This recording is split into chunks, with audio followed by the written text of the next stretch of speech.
Yeah. Because I gave you two, there's like two possible dates. We, what are the two possible dates? They both work for me. It's just up to Josh. I saw it recorded as well. It's recording.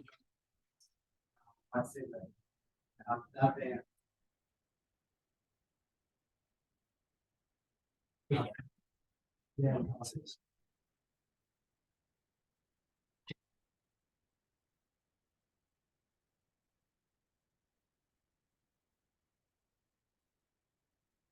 Would it be the 9/6/30 or the 23rd? It's like we can there's like a reinforcement learning lecture as well.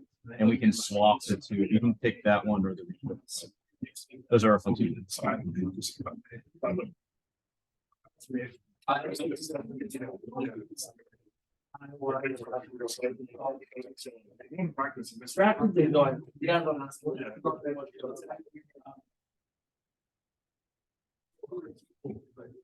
Basically, these are the most frequent problem that they ask in interviews. Okay, we'll ask you a joint for sure. And They might ask you one famous question. So they'll ask you to guess the top rating papers or top.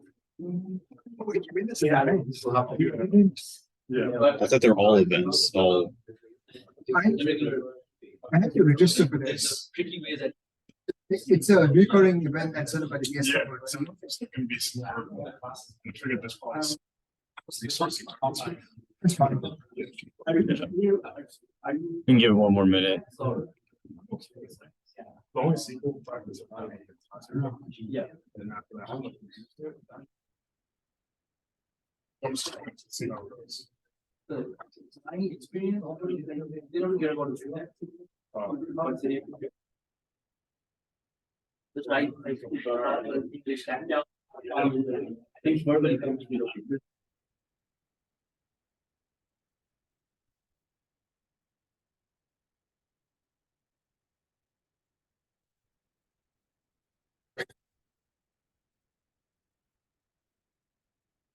In announcements, you can find. I mean, that's where our schedule is.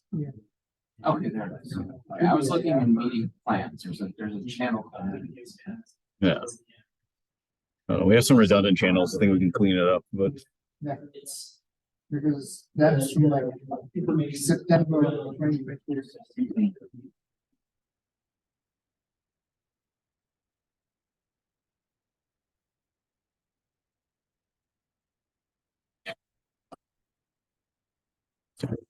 Yeah. I think I saw one person leave. That's probably gonna come back. I'll wait for him and start.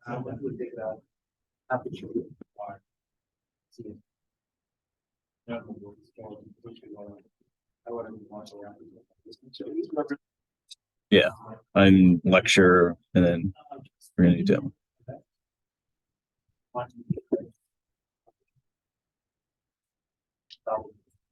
Okay, everyone, please sign in if you haven't. It helps us keep like attendance and whatnot. Trying to make things official now.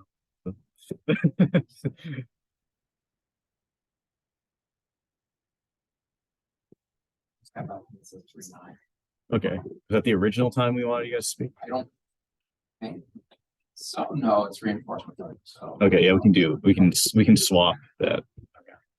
But yeah, I'll pull up the sign up again after we're done as well. So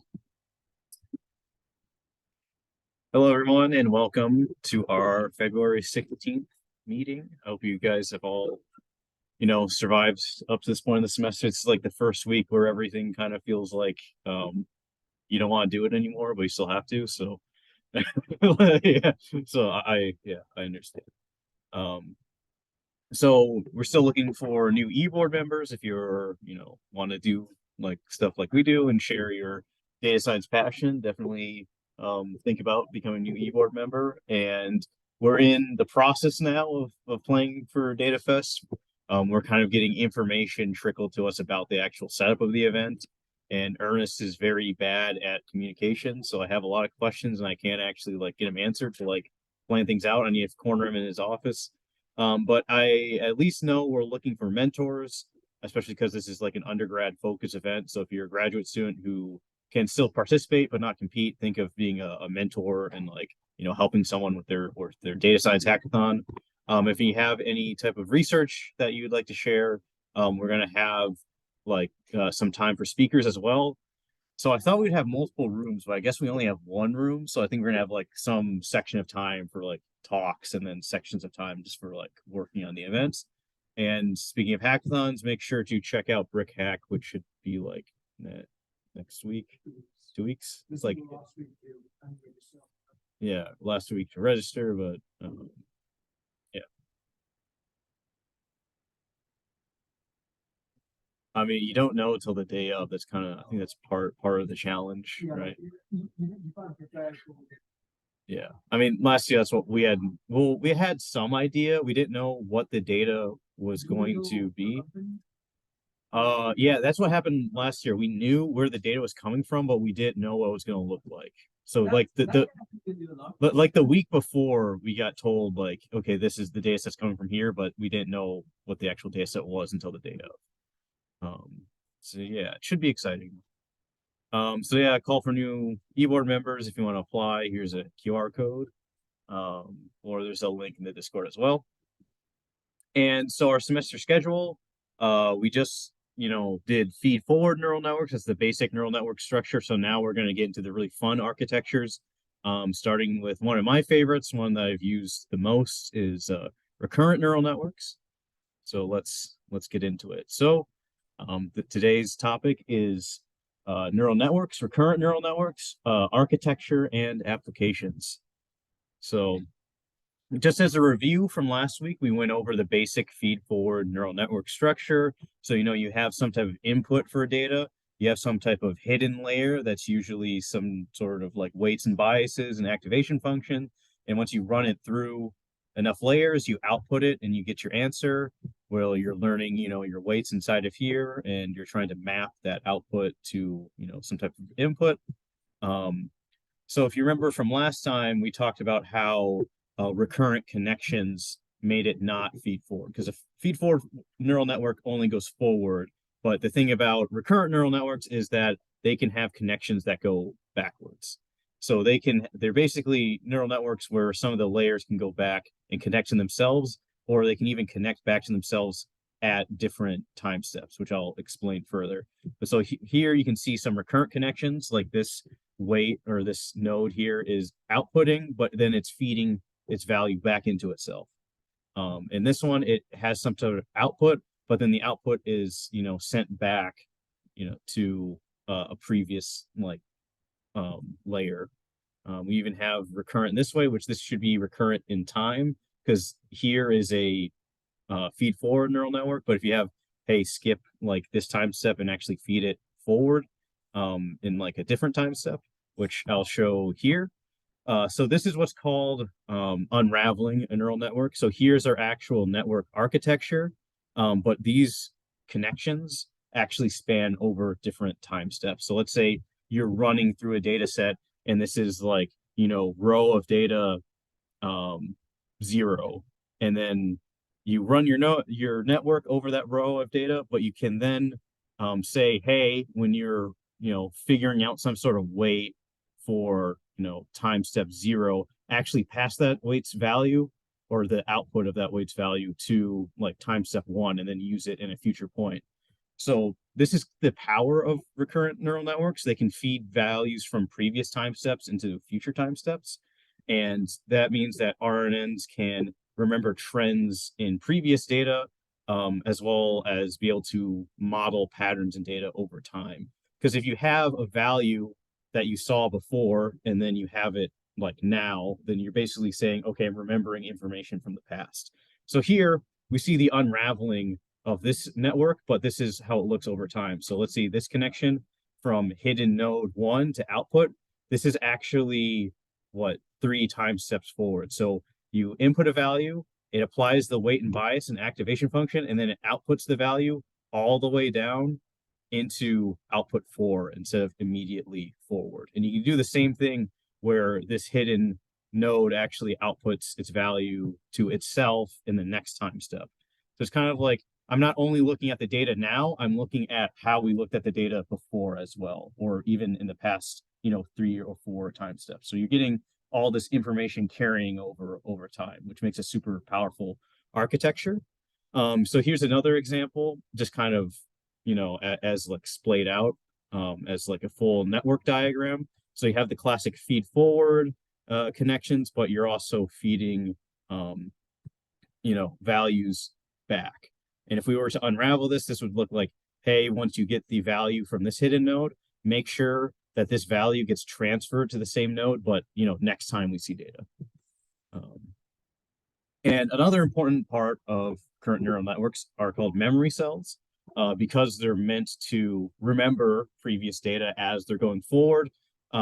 Instead of using raw activation functions like we saw last time inside of our nodes, like tanh, sigmoid, or whatever, we actually use what's called a memory cell, which is basically a way of further remembering. That's why they call memory cells, remembering past information we saw to add to our current information, to get a pattern over time. So here are some, classic memory cells. So this is just traditional RNN. This is like if you're treating it like a feed forward network where you still have recurrent edges, but also just using a plain activation function. But then I think the most popular or the most like well-known, you'll probably hear of LSTM, which is long short-term memory, or you have the GRU, which I don't remember that acronym, but it's just a different type of memory cell setup. So let's go into how this actually works. So what is like a long short-term memory cell? So these are kind of high-level diagrams. They kind of hide what is going on underneath and like fully, but it's a good summary of what happens. So a LSTM has like the main parts you need to think about. It has these 3 gates. It has an output gate, an input gate, and a forget gate. So basically the forget gate is telling you how much previous information you should take going forward. The input gate is how much of the current information you should take going forward. And the output gate is, okay, how much of all of our information should we pass to, the next time step, which will then be fed. So this is like in like our T+1 step, how much output should we give to the next forget gate? But I really want to go into what this memory cell is doing, because once you kind of like see the whole thing, it starts to make sense. So this is kind of busy, especially with the Zoom. Yeah, the Zoom UI kind of, messing with us. Let's see. Will you just come over the green thing? Okay, you gone.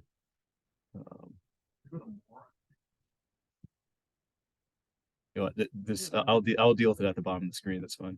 So this is a what's it called? It's like an operational diagram of exactly what the LSTM is doing. So I know it's a little bit small, but if you can read here, so this is input. So this is like our kind of like time t data. And then this is previous cell. So this is like our time t-1 data. So this is like our historical data and our current data. So you have both of these as inputs into the LSTM. And then here it has a bunch of kind of weights and biases like you would see in a regular feed forward. You have some activation functions, and then you hit the gates, where the gates are basically tunable parameters to say how much like output or signal. So this is saying, so the input gate is like, okay, how much of the current data should we be using? The forget gate is how much of the previous data should we be using? And then the output gate is like, how much data should we pass on to the next like time step, which this output gate will then become the new previous cell. So if we go over this again, we say 1, we take the input from the current time step and from the previous time step.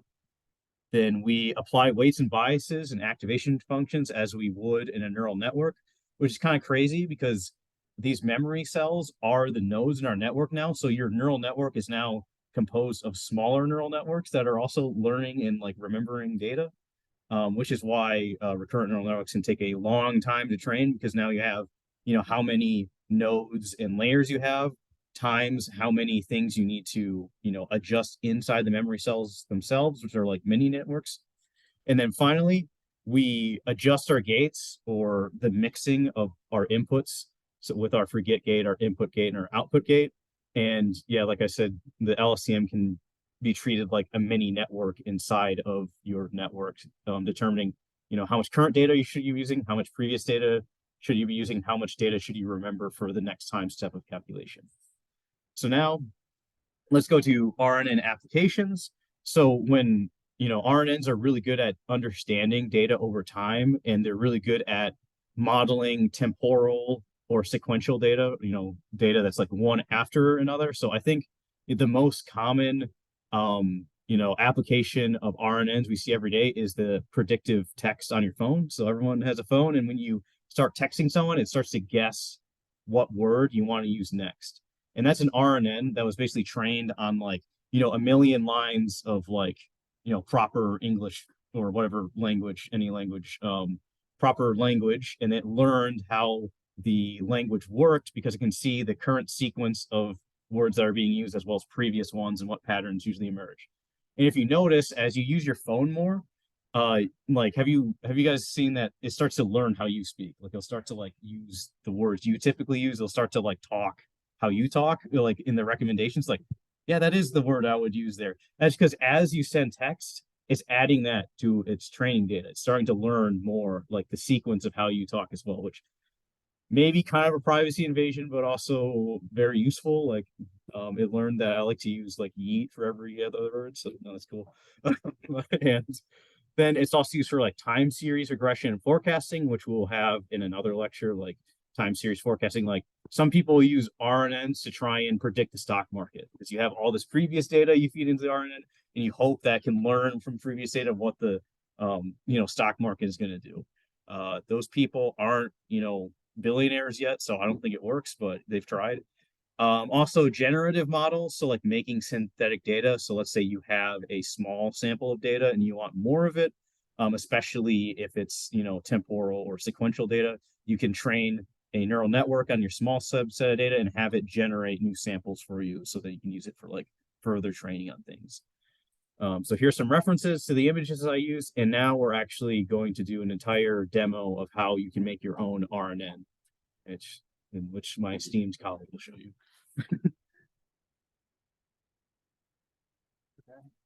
So let's go over it. So starting off straight up, you're going to need TensorFlow, Keras for this. It makes your life easy. This is just so you don't need to code your whole LSTM model, LSTM networks. You can do that. We've done it on what it was over 2 weeks, but it's a pain and it's hard to check. So just stick with the packages if you can. Currently, I am using Alice in Wonderland as training for this. The text is free on Project Gutenberg. You can use any book you want, and it'll try picking up patterns. Specifically, in this case, I am training the RNN on characters, not words. And the reason for doing that specifically is people have noticed when you try training an RNN on words and sentences, it almost always ends up in loops of the words, of the. It's a very common occurrence, and using characters, you can still demonstrate how RNNs work. It doesn't always make real words because it's only training on characters, but it is familiar enough to English language style that you can recognize what's happening. So we load a set of characters and we encode it because we're using a neural network. It doesn't recognize characters; it likes numbers. So once you've encoded all existing characters in your text as numbers, we have that as an encoder decoder. So there are about 144,500 characters in Alice in Wonderland, and there are 48 unique characters in the text. This is more than your basic English 26 because this includes uppercase, lowercase, as well as special characters and spaces. Moving ahead, we're just preparing the data set here. We're setting up the range of characters for it to train. So this is sequence length 100. So it has 100 characters and then what it should predict, 100 characters and then what it should predict, 100 characters and what it should predict. And this is what the network is going to use for training. This is just a reshaping of the data. And then we're normalizing the data based on how many words we have in the vocabulary. What shape is your? What? Because you have like a character vector you're giving it, right? So you're giving it 100. It looks like your sequence length is. Yeah, 100. sequence length is 100 So you give it like 100 characters, and then the next character. Yeah. This is just for the training setup. I probably should increase that, but this is just how I set up the data X, data Y. So input data and the actual prediction. This is the easiest part of the model. You can just call the Keras sequential, and then that allows you to add your layers one by one. So we can add an LSTM layer with memory of I think 256. We don't return any sequences, and then this is just the shape of your input. I've added a dropout layer here. This is to prevent it from like overfitting your data. So it's going to drop out 20%. You can cut it down or up. You can tweak this. It's a hyperparameter. And then I've just added a dense connection to the output layer with a softmax out. We are again using Atom with a cross entropy loss because these are common optimizers and losses that we know that work. output dimension. Yeah, 47. So you're giving. Because we have 47 unique characters, as we saw up here, or 48 unique characters, as we saw up here. So it's 0 to 47. And that's just the output predictions we have. The vector, show like the highest value of what. Yes. Yes. So the cell with the highest value at the end is the predicted character. Yeah, it represents the next character. This is just me saving weight, so I don't need to run this and have it running for like 2.5 hours in this demo. But the code is here for it to actually run over 20 epochs. My system took about 2.5 hours for this to run. You can tweak around with it. You can let it run for longer overnight or let it run on a cloud system. I think it was just CPU, now that you talk about it. If you 30 minutes probably, if you have it connected and activated. GPU acceleration is the part of the backdrop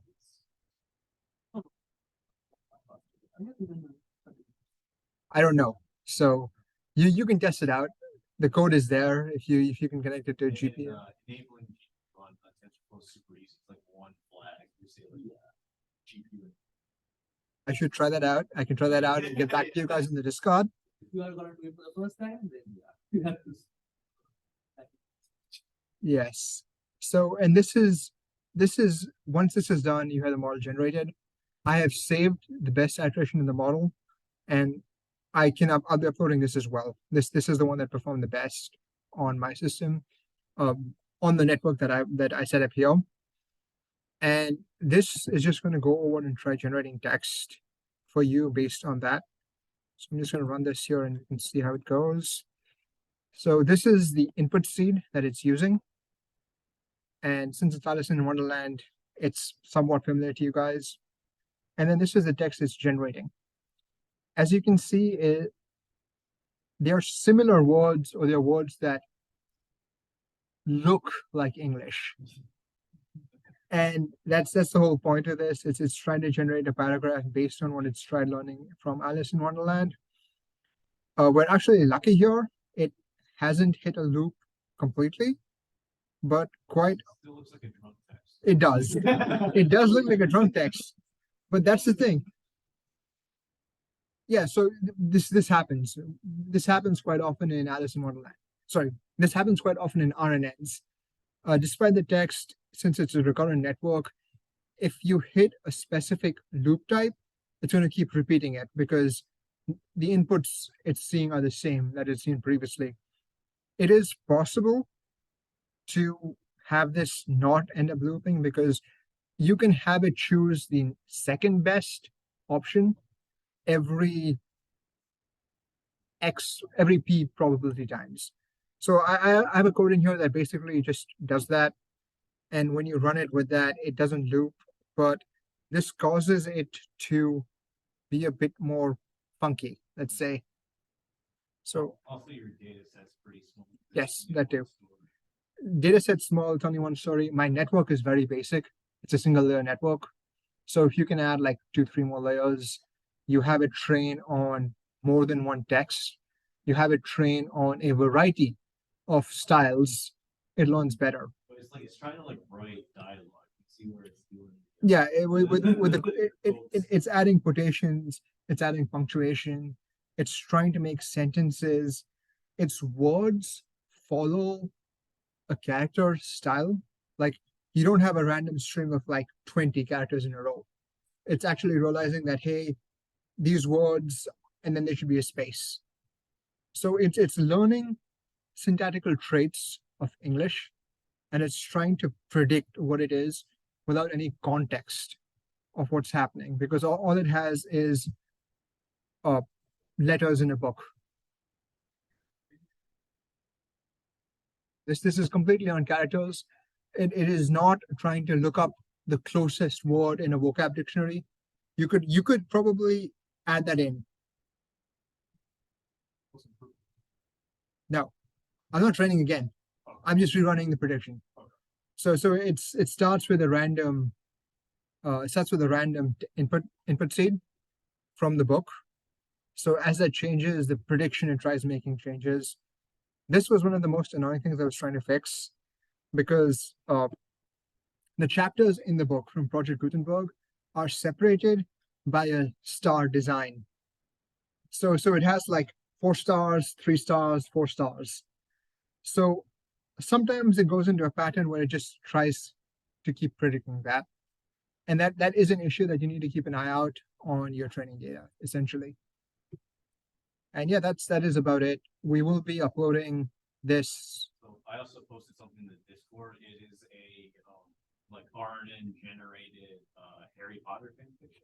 So they took all the Harry Potter books as the training set, and then they trained a network on it, and then had it like procedurally generate Words, the yeah. story. I mean, can you pull it up? It's on Discord. Yeah. So Harry Potter and what looks like to be like Harry Potter in the portrait of what looks like to be a pile of ash or something like that.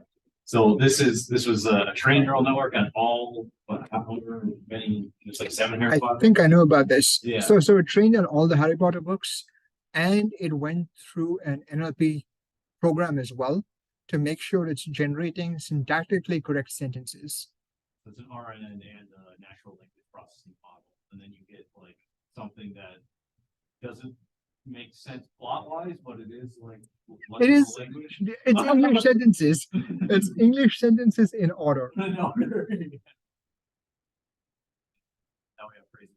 Like, I mean, these are like very basic models. Obviously, we have limited data and compute time, but we've all seen the stuff coming out like ChatGPT and stuff. But this is kind of like the basic ways this systems work. Like as you can see here, it does like sequentially doesn't make sense. Their sentences as a whole, the sentences individually make sense, but in a paragraph, not really. So that's fine though. And I think that's all we have for now. Yes.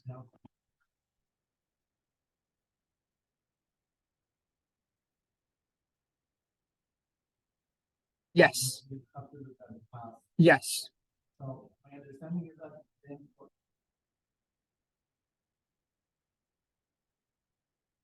Yes. Yeah. so is there a way to configure how far you want to go? Yes. That's what this is. That's the parameter. Yeah, that's the parameter you use.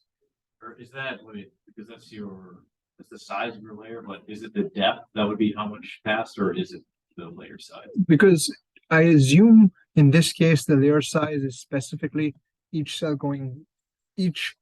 cell individually is considering an X amount of time back, right? That's what I assume is happening. So does the layer size or does the depth of the model determine how many time steps in the past are you looking at? So that is just your 100, right?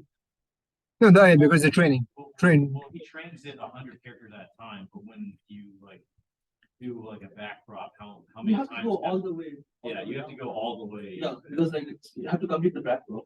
Yeah, so Yeah, so he's asking how far back in time do we look? That is just 100, right? I think 100 it's the characters at a time. units. But let's say you're at the 20th epoch training 100 in the 100 character batch. It's like, how far back in characters does the model get? No, I guess that is 100, but for a particular training institute.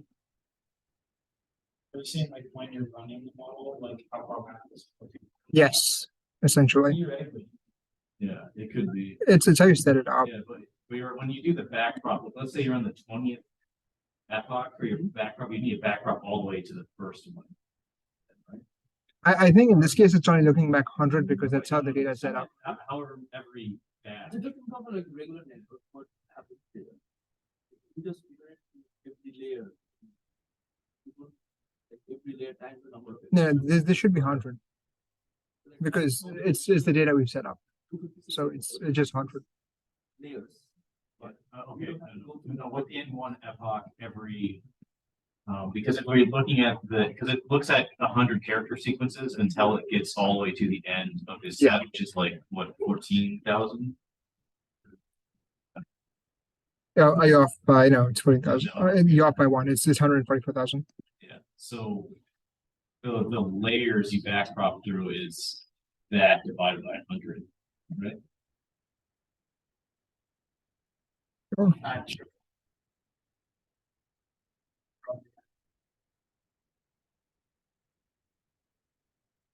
I stole a lot of images from Travis's neural network slides, and he has a whole section on backprop. It looks like. I just downloaded it instead. And I remember doing the exam in neural networks, so we had to do the forward prop and the backward prop on the RNN, and the RNN you do have to unravel it and just take the gradients all the way back by hand, yeah.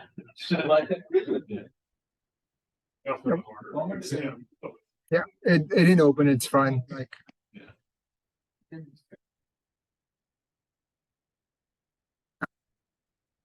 So then every like time step is like a Right. batch, right? what question do you have about it though? You said you had a question about the image? Yeah, it's regarding the shape, it's the same thing what you're discussing. Okay. Exactly how what dimension is. So it's like you need to decide it. It's how you set it up. So, because the way we set this one up was it's looking at 100 characters at a time. So each of your time steps is looking at 100 previous. 100, and then you look at the past 100. So And then, but theoretically, the model should be able to capture information from every single step. So Yeah. like if you had a big enough model, to remember everything it ever saw, but which could take a lot of computational power. That's why the LSTM has that forget case. So it kind of learns what it can not remember as you go forward. it doesn't give everything in memory. It drops out like yeah. Yeah. And it's also why I have a drop off layer here, essentially. It's to prevent it from just fixating on Or overlearning. overlearning Yeah. on what it sees and actually learning attributes or features.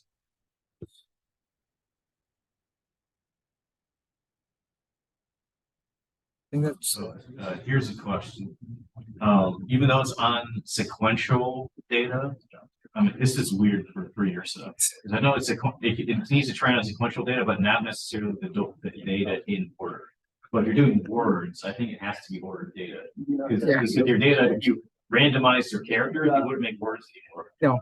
Yeah. so But like I've like done time series regression with RNNs, and I could like randomize my time series, and it could still figure out. Why? Why can you do that? It's still figuring out the pattern of you have, time series point T and what's time series point D. T minus yeah. Yeah. Okay. So yeah, like this code will be sharing it as well. If you add any lag variables, can you do that?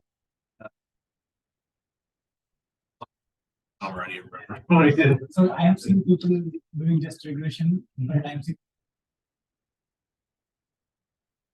Yeah. Right, yeah, and then so that they're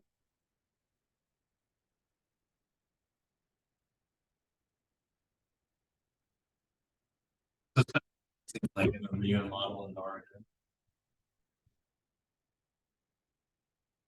Yeah, and then like occasionally it just hits wonderful English, like here. So so the white rabbit. Yeah, it's like Okay.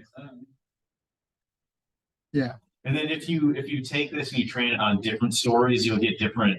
I'm gonna call this like pseudo English. Yeah. that kind of fits the story you trained it on. Yeah. Like there are a few examples of Shakespeare, like people have trained it on Shakespeare text, and you get occasional old English with a lot of like double E's or U's and whatnot showing up in the words more than like common. People have trained it on, I think, like non-English text as well, because it doesn't like this doesn't care about English syntax. It's character sequences. So you can have non-English text show up. I think there was French and Russian that I've seen online. Like, What I think is really cool is you don't need to tell the model anything about like language or grammatical rules, and it can still figure out like some proper English just by the pattern in the data it sees. yeah, and this is like a very minimalistic model. Again, it's one layer, it's one book. Trained for just 2 hours. Yeah, Yeah. on a laptop. Yeah, These things can run for weeks, right? And you can, like, I think, what was it?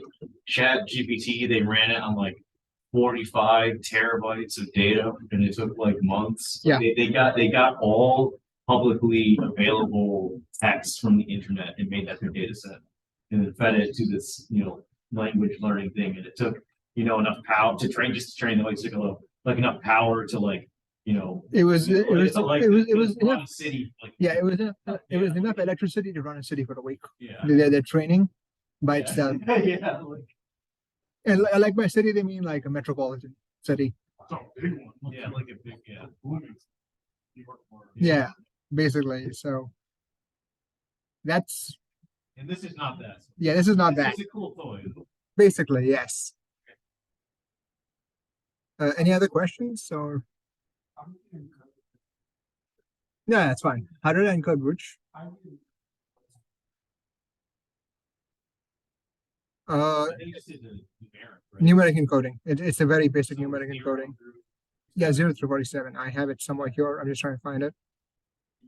Yeah, so just character to int it's a dictionary that has character encoded to numbers.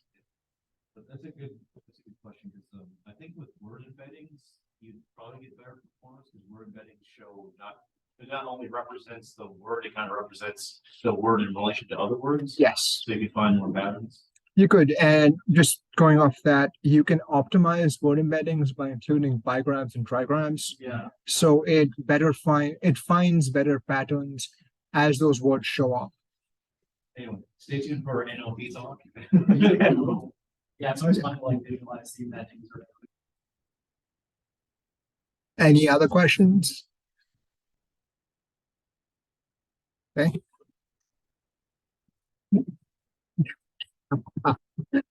Okay, I'm going to go ahead and just stop this for now. And